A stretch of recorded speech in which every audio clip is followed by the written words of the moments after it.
Hey everybody, Dr. Schultz is at the Centeno Schultz Clinic with another weekly update. Today we're going to be talking about prolotherapy for the thoracic spine, basically a continuation of our thoracic spine series. So thanks for checking in and let's get started. Today's presentation we're going to be reviewing again the thoracic spine anatomy. What in the world is prolotherapy? What's the history of prolotherapy? How in the world does prolotherapy work? What does the research show? What are the principal differences between prolotherapy, PRP, and bone marrow? The three important phases of healing that you should know about, and why thoracic prolotherapy is much different than prolotherapy in other parts of the spine. So thanks so much for checking in, and let's continue. So the thoracic spine is that section of the spine below the neck and above the lumbar spine. It's depicted here. It's also called the mid-back at times. And the components of the thoracic spine that are susceptible to injury and degeneration include the vertebral bodies. When this is a side view, the body is right here. It's the bony building block that makes up the spine. The disc in between the building block. The thoracic facet joint, which we've already talked about in a previous discussion. Thoracic ligaments. Ligaments are basically the duct tape that connects bone to bone. Muscles you know about. Nerves are really important, and when aggravated can be a significant source of pain. Tendons, basically the attachment of muscle to bone, and the spinal cord. So what in the world is prolotherapy? In essence, it's an injection-based regenerative therapy. It's ideal for the treatment of ligaments, tendons, and arthritic joints. The advantages is it's minimally invasive, it's non-surgical, and basically, like the picture depicts here on the right, it's the injection of an irritant, such as dextrose, into an area of injury and pain. So let's talk about the history. Prolotherapy in some form has been around for a very long time. In fact, the Egyptians used a form of prolotherapy when they utilized hot cautery, as depicted here on the right. George Hackett, Dr. Hackett, in 1950, formalized the use of prolotherapy as a treatment option for conditions that involved ligament injury and arthritic conditions. And we owe a large debt to Dr. Hackett. He was a pioneer, and we were grateful for his dedication and insight. The Hemwell Hackett Foundation has also been pivotal in terms of educating physicians all across North America. They do workshops both here and in Mexico, and have taught an entire generation of how to do prolotherapy. Now realize this type of prolotherapy has been landmark based. That means physicians, providers have been trained to utilize prolotherapy, not using image guidance, but rather palpation, utilizing bony landmarks in the body to identify sites of injection. Again, pivotal in terms of its change, but again, no guidance was utilized with Dr. Hackett and previously with the Hemwell Hackett Foundation. So how in the world does prolotherapy work? It's basically hypertonic dextrose that kickstarts a delayed or frozen healing cycle. The actual trauma from the needle that we use and the hypertonic dextrose causes trauma to the local cells. And in response, there's a healing cycle. And part of that healing cycle involves the release and increased number of growth factors in the area of injury. Growth factors can do a lot of things. Most importantly, they can increase blood flow and facilitate healing. So what does the research show regarding prolotherapy? The good news is there's a large number of publications. They addressed a number of different conditions, different design studies, different demographics, and clinical parameters. The most compelling data for prolotherapy is in the use of tendon injuries. There's also very strong evidence in the use of arthritis for small joints, such as the knee. So why is prolotherapy unique? Well, here's the list.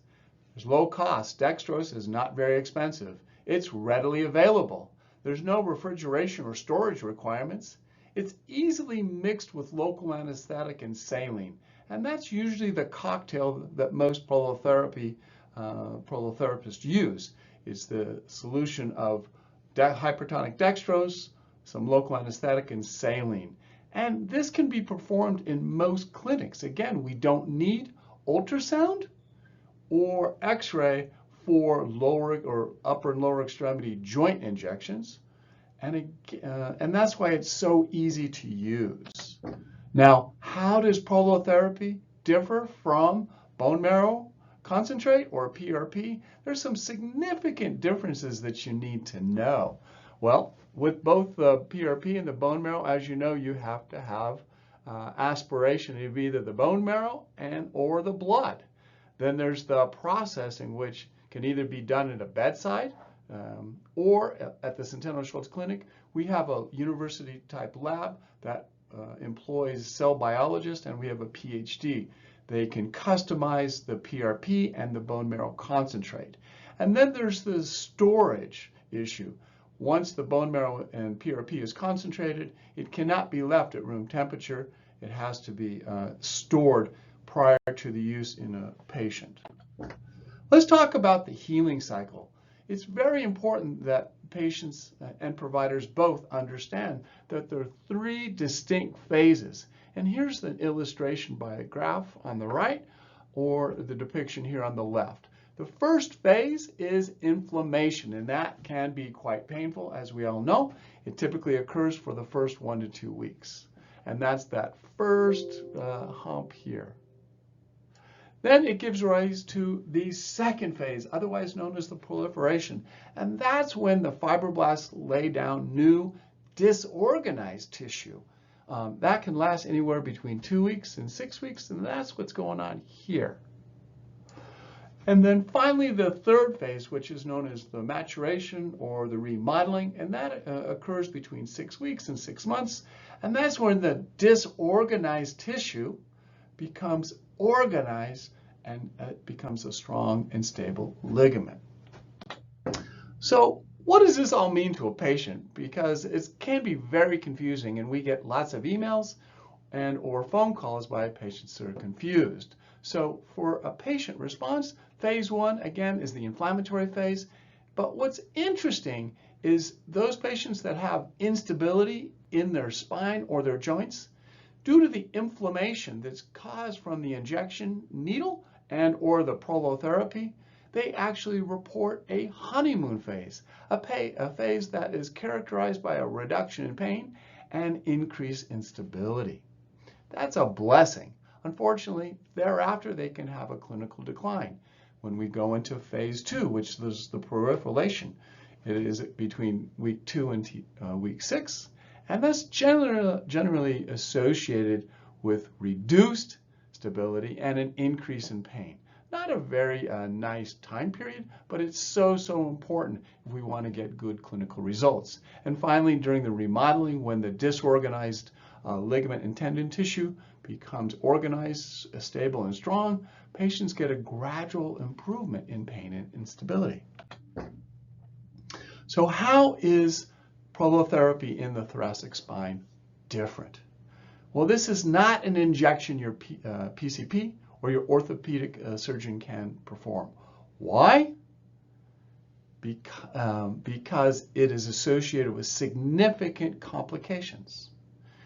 Thoracic spine prolotherapy mandates the use of guidance, either in the form of X-ray and or ultrasound. It also requires an expert knowledge of the anatomy of the thoracic spine and the use of both ultrasound and X-ray guidance. Because without it, there can be some life-threatening complications, including the collapse of a lung and cardiac compromise. So in summary, prolotherapy in the thoracic spine is a regenerative treatment option for ligament, tendon, and small joint injuries. Dextrose is unique in that it's readily available, it's low cost, and can be performed in most clinics. If you or a loved one has ongoing thoracic pain, realize that the Centeno Schultz Clinic are experts in the evaluation and the treatment of common thoracic spine injuries. All the physicians are board certified, fellowship trained. This is not something that we do on Monday and Tuesday, followed by Botox and narcotics on Wednesday and Thursday. The Centeno Schultz Clinic is a dedicated full-time practice of interventional orthopedics, where we utilize PRP and bone marrow concentrate for the treatment of thoracic spine injuries. Prolotherapy is one of the many different treatment options. I hope you found this helpful. Prolotherapy can be one of many treatments that can help you or a loved one overcome that thoracic pain. Thank you so much for checking in. We'll see you next week.